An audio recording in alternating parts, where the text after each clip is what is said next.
Hello everybody, welcome once again to M Cubed. I am Brian, your friendly neighborhood Motley mix merchant. Thank you very much for dropping by. If you're a regular subscriber, you may have noticed a little bit of a gap, but sometimes you just have to take some time and recharge the batteries and refocus on things, and I want to discuss that in a second. This is also going to be a What Sold episode. We're almost today to the middle of July, and so I thought I'd go through a few of the things that have sold so far this month. Not everything, but a few of the bigger and more substantial items and the items that I've talked about on this channel in the last 2 or 3 episodes. But first, I'd like to have a little discussion, if I may. So sit back, relax, grab your drink. Not going to be that long, I promise.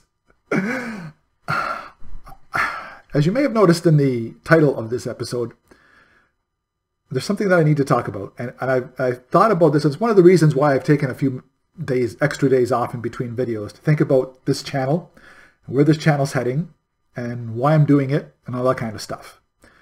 And it's interesting because it came up from one of the Facebook groups. Somebody asked a question in one of our Facebook groups for thrifters and resellers. What kind of YouTube videos do you like to watch? And there were a lot of replies, a lot of answers, a lot of comments to that question. And the overwhelming majority of those answers were the Thrift With Me videos, where the YouTuber uses their camera and you go basically thrifting with that YouTuber as they look through things, and it's all about the hunt and deciding what to get and what not to get and that kind of thing. Well, that's great. I like those videos too, especially when it's somebody who sells the same kind of things that I sell. But there's a problem with me doing that, and I'll tell you what it is. There's 2 things really. First of all, the Goodwills in my area, which is where I would do most of my thrifting if I was doing thrifting, it's almost 90% clothing. And so every single rack, and I mean every single rack in the Goodwills is a clothing rack.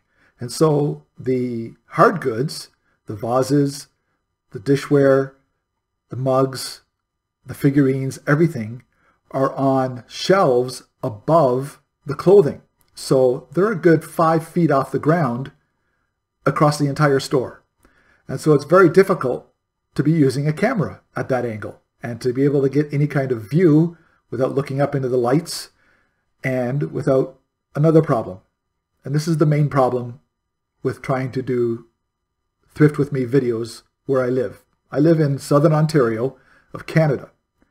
About 4 years ago now, maybe 5 years ago, my province passed some of the toughest privacy legislation in the entire country of Canada.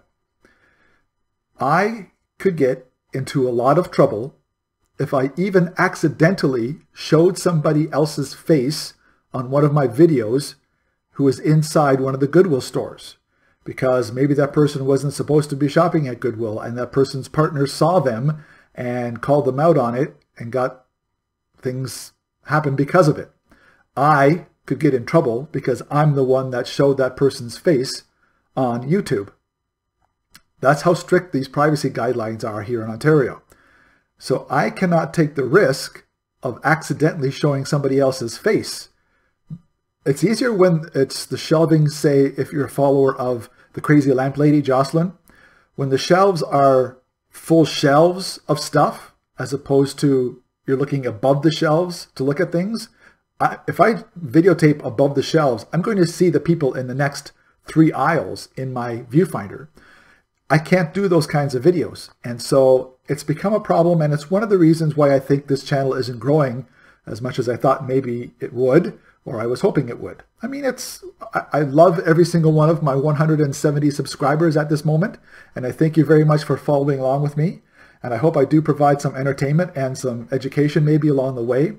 But I'd like to connect with more people, and I can't do it by way of the most popular kind of videos when it comes to thrifting and reselling on YouTube. So I've been thinking hard about whether I should even continue to do this channel, and I am going to continue to do this channel, but I'm not going to be spending as much time on it maybe as I have in the past, because I understand that the What Sold videos and the haul videos, it's just the stuff I got, and I'll do my best I can. And it's funny because even in the last month, what I've noticed is my most popular videos are how to pack teacups and the 5 eBay scams to avoid as a new seller. Those are my 2 most popular videos on this channel. How-to videos. So I'll try to do some how-to videos. I'll try to give you behind-the-scenes stuff, but I'd like to ask you a question if I could. If you're a subscriber or even an occasional person that drops by and sees 1 or 2 of my videos once in a while, I really would appreciate your comments down below of what kind of videos would you like to see from me, knowing that I cannot do the Thrift with me videos. Would you like me to videotape my computer screen and go through my process for auctions, what I do when I'm searching stuff on auctions, or what else can I possibly do besides the What Sold episodes and besides my haul videos? What else can I give you? Leave your comments down below if you would. I would greatly appreciate any input you could give me. I have fun doing this. I love doing the YouTube videos. I'm a broadcaster by training and formerly by trade, and so I love being on camera and talking, as you have learned. I'm sure if you've watched any of my videos, I tend to forget to shut up once in a while. But, you know, just I would like to know, what can I do for you as a YouTuber in the thrifting and reselling world, knowing that I cannot do a Thrift with me video? That's my discussion for tonight. So thank you for following along, and thank you very much in advance for any comments you may be able to give me or suggestions that you give in the comment section down below. So thank you very much, and thank you for being here. That's the main thing. I truly appreciate every single viewer and every single subscriber to the channel. So let's carry on, shall we, with today's What Sold episode. It's been the first half of July, very much slower than May and June have been. It always is. The first week of July is traditionally one of the slowest weeks in all of reselling because of the 4th of July weekend, the beginning of summer, school's out, all that kind of stuff. I know things are a little different this year because of the pandemic, but it still was the 4th of July weekend. It still was the beginning of summer for those who were able to go places and do things. So it definitely was slow for the first part of July. Second week, it's picked up very well. 18 items have sold so far for me in the first 14 days as of taping this. This will be released on the 15th, but hopefully something might sell tonight, so we'll see. So 18 sales in 14 days puts me on track for mid-30s, upper 30s, which is better than normal, but not as good as the last 2 months, but I'll still take it. But interesting, though, it's been low on quantity, but high in quality items and high value items too. So let's go through it a little bit. Let me move over, as I always do, so you can see. Oh boy, I really shook the camera there, didn't I? Sorry. Grab the desk on the way over, and I shook the camera. Sorry about that. Anyhow, let's do it, shall we? But so far, before I show anything, I've sold, as well as what I'm going to be telling you about right now, I've also sold about $100 worth of mugs. Mugs are really going well for me right now. And I've sold another 3 or 4 RC parts. I still keep picking them up at auction and listing them, and I still keep selling them. So I'll just keep that circle of life going when it comes to the RC parts for as long as I can keep getting them at auction at my auction house. So, all right, so what has sold? One thing sold, and I'm still waiting for them to pay for it so I can ship it out later on this week. And that is this beautiful silver tea set with serving tray. I picked this up, if you remember, about a month and a half ago, maybe. Yeah, about a month and a half ago. It was a $12.50 box of silver plate.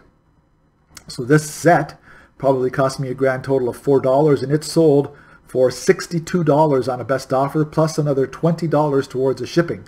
I was not going to underprice the shipping. It's going to be an oversized box because of the size of the tray.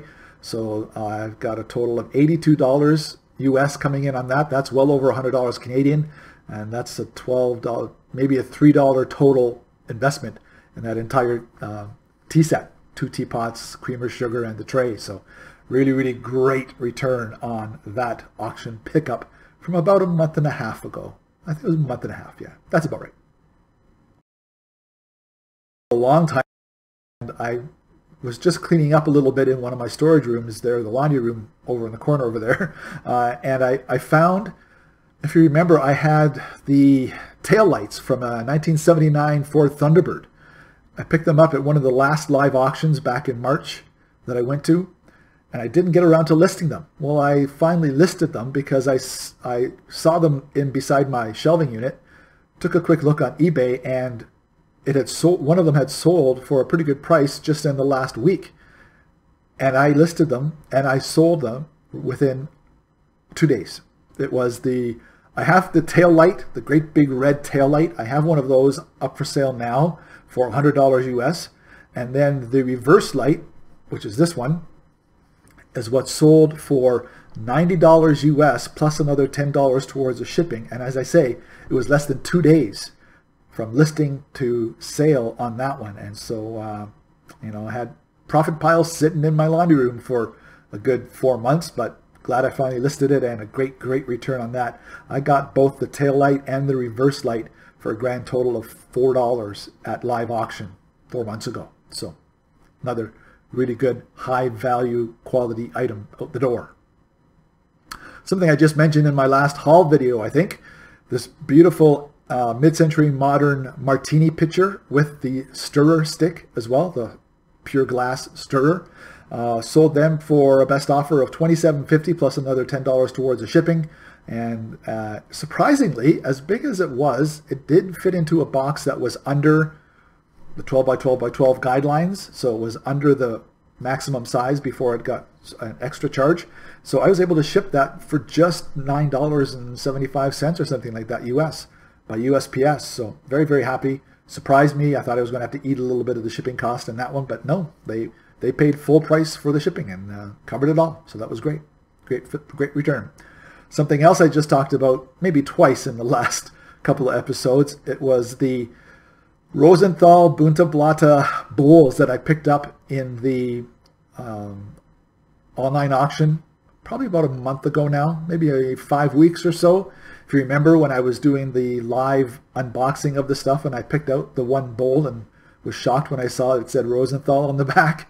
Well, after some research and deciding what I was going to list it at, I listed it at about $75 US for the 6 bowls, and I sold them on a best offer for $52 plus $15 towards the shipping. I did not go $75. It was $65. That's what I worked out to the price per item for other items that had sold, because not too many of the bowls had sold. So I worked it out on a price per item basis, and I was listing it at a $65 range, but I sold it for $52. These things cost me a grand total of about $2 or less in a box at an auction. So I'll gladly take a $50 plus US return on 6 Rosenthal Bunta Blata. I know, wrong pronunciation, wrong accent. Bowls, but that was another great return. And it's the auction, buying the stuff super cheap at auction, and then it sells for $50, $60, $80, $90. That's a great return on all these auction hauls that I'm getting. Something I've had probably for 4 or 5 months, 5-6 months maybe. It was a beautiful pair of red glass anchor hocking vases, matching vases. They were super heavy, and I think they were 14 inches tall or 12 inches tall. So they sold for $35, but I put $25 on the shipping, and I think I needed every penny of it because they were super heavy.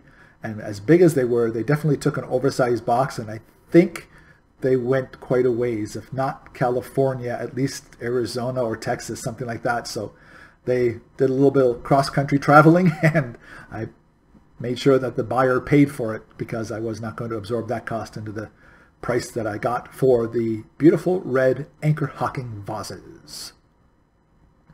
Something else I just had picked up probably in an online auction 3 weeks ago was a beautiful Oneida silverware storage box. It was brand new, absolutely brand new, still had the tags on the inside and a couple of minor scratches on the outside from storage. But it sold for $38 on a best offer plus $25 towards the shipping. Again, oversized because of the size of the box. I knew it was going to be an oversized cardboard box to ship it, so I made sure I charged accordingly.